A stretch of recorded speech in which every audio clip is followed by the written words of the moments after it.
कहते हैं छोड़ दो। मैं नाम जपती थी, कहते हैं छोड़ दो।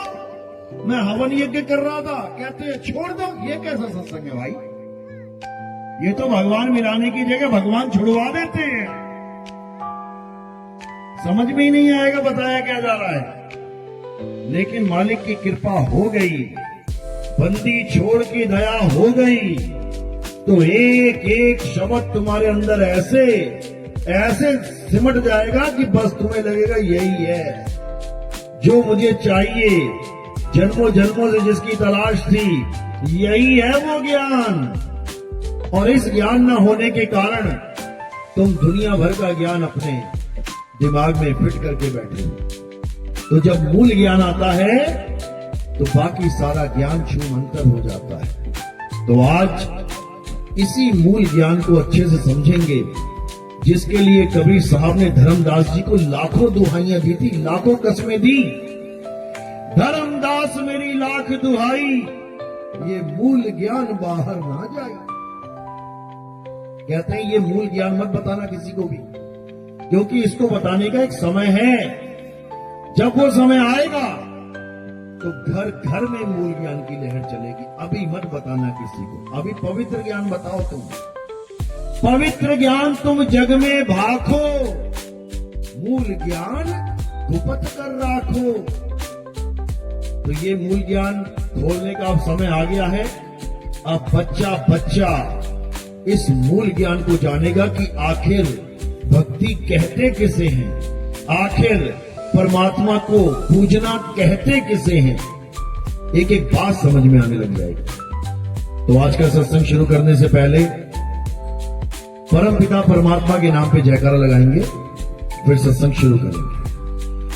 बोलिए परम पिता परमात्मा की, सदगुरु बंदी छोड़ कबीर साहेब की, सदगुरु मदन पति साहेब की, सदगुरु गूलमपति साहेब की, दीवान जवाहरपति साहेब की, सतगुरु राम अनुराग साहेब की, सतगुरु राम सेवक साहेब की, सतगुरु वैरागपति साहेब की, करीनापुर धाम की, सभी संतों की, सभी भक्तों की, पंडाल में आई सभी संगत की, इस गांव नगर बस्ती की, सत्संग कराने वालों की, इनके माता पिता की, इनके बाल गोपाल की, सकल हंस को बंदगी साहेब बंदगी।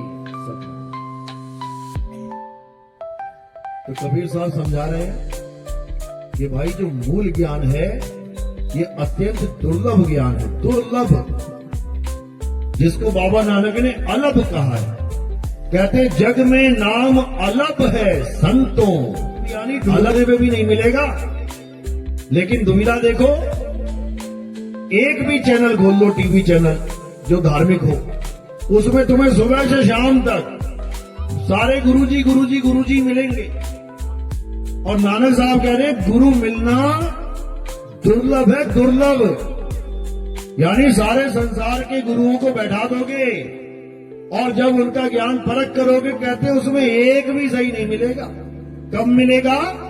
जब परमात्मा की कृपा हो जाए, जब वो अपने हंस को भेज दे कि बेटा जाओ जगाओ दुनिया को, ये है असली ज्ञान। जब ज्ञान समझा के भेज दे, कौन? परमात्मा, तब ये पंथ चलता है। नहीं तो किसी आदमी का चलाया पंथ नहीं है। ये परमात्मा को पाने का ज्ञान किसी आदमी का चलाया हुआ नहीं है। इसीलिए इसे मूल ज्ञान कहते हैं। मूल यानी जड़। ये पूरे पेड़ की जड़ कहां से चल रही है, और जड़ अगर परमात्मा नहीं है तो वो पेड़ परमात्मा का हो ही नहीं सकता, क्योंकि जैसी जड़ होगी वैसा ही पेड़ होगा। आम की जड़ से कौन सा पेड़ निकलेगा? आम का पेड़। बरगद की जड़ से कौन सा पेड़ निकल रहा है? बरगद का पेड़। अमरूद की जड़ से कौन सा निकल रहा है? अमरूद का पेड़। यानी जैसी जड़ होगी वैसी उसका सारा खेल होगा। इसी प्रकार जिसके पास जड़ परमात्मा नहीं है, वो परमात्मा का पेड़ हो ही नहीं सकता। इसलिए मूल परमात्मा से अटैच होनी चाहिए। पंथ चलाने वाला कौन होना चाहिए? स्वयं परमपिता परमात्मा। तभी वो पंथ परमात्मा का है, नहीं तो वो काल का ही पंथ है। तो कहते हैं ये काल हमारा नाम लेके 12 पंथ चलाएगा। 12 पंथ काल फुरमाना, भूले जीव न जाए ठिकाना। 13वें पंथ हम ही चले आए, सब पंथ मीट के एक पंथ चलाए। ये साहिब की वाणी है। कह रहे हैं जब काल भगवान यानी ये मन रूपी शैतान सबको भरमा देगा, सबको A to Z, भगवान के नाम पे भी भरमा देता है ये। वैसे तो दुनिया को नचा ही रहा है मन, लेकिन भगवान के नाम पे भी नचा देता है। क्यों? सत्य ज्ञान प्रकट नहीं होने देता, असत्य के साथ जोड़ देता है। ये पत्थर पूजा, मूर्ति पूजा, मंत्र पूजा, हवन पूजा, यज्ञ पूजा, पितर पूजा, देव पूजा, ये सब क्या है? ये सब मन का खेल है। इसी मन ने सबको नचा रखा है, लेकिन कोई नहीं जान पा रहा है कि मैं मन के नाचे नाच रहा हूं कि मैं परमात्मा की भक्ति कर रहा हूं। किसी को समझ में नहीं आता। ये कब समझ में आता है? जब परमात्मा का भेजा हुआ कोई हंस आप तक पहुंचेगा, तब आपको एक एक बात समझ में आने लग जाएगी कि मन की भक्ति क्या होती है और परमात्मा की भक्ति क्या होती है, माया के लोग क्या होते हैं और परमात्मा का असली लोक क्या होता है। माया के लोग यानी ये स्वर्ग, नरक, ये अलख लोक, अगम लोक, अकह लोक, अनामी लोक, ये जितने भी लोक हैं, ये क्या हैं? ये माया के लोक हैं। और परमात्मा का लोक क्या है? परमात्मा का लोक है शब्द। कहते हैं लोक अलोक शब्द है भाई, और जिन जाना दिन संशय जाई। जनरेटर बंद मत करना, 1 घंटा चलने दो। तो इसी को समझा रहे हैं कबीर साहब कि जो असली ठिकाना है वो हमारा शब्द है, जो नकली ठिकाना है वो लोक है। ये देखो लोक, 3 लोक, सूरज चांद सितारे धरती आकाश पाताल। अगर तुम्हें ऐसे लोक मिल गए, अगर तुम्हें ऐसे स्थान मिल गए रहने को जहां पर मकान भी है, धरती भी है, आसमान भी है, नदी भी है, नाले भी हैं, तो समझ जाना ये माया का लोक है।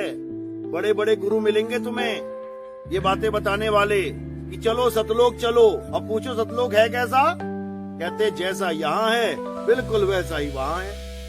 नकली माल है ये, ऐसा नहीं है सतलोक परमात्मा का, जहां पर धरती है, आकाश है, पानी है, हवा है, ये नहीं है वहां पे। वहां पेड़ पौधे नहीं है। कोई आम खा के आ रहा है सतलोक से, कोई सेब चबा के आ रहा है। अरे ये आम सेब संतरे 84 का खेल है, सतलोक का खेल नहीं है ये। दोनों में भेद है, इस भेद को समझना है कि दोनों में क्या भेद है। जब संत का सत्संग मिलेगा तो सारा भेद खुल जाएगा। तो आज इसी भेद को समझना है। कहते हैं सोहन ऊपर और है, सत सुकृत एक नाम। कह रहे सोहन से ऊपर एक और है जो सत सुकृत नाम है। पवन पानी धरती न आकाश, और नहीं वहां कोई गांव, वहां कोई गांव भी नहीं है।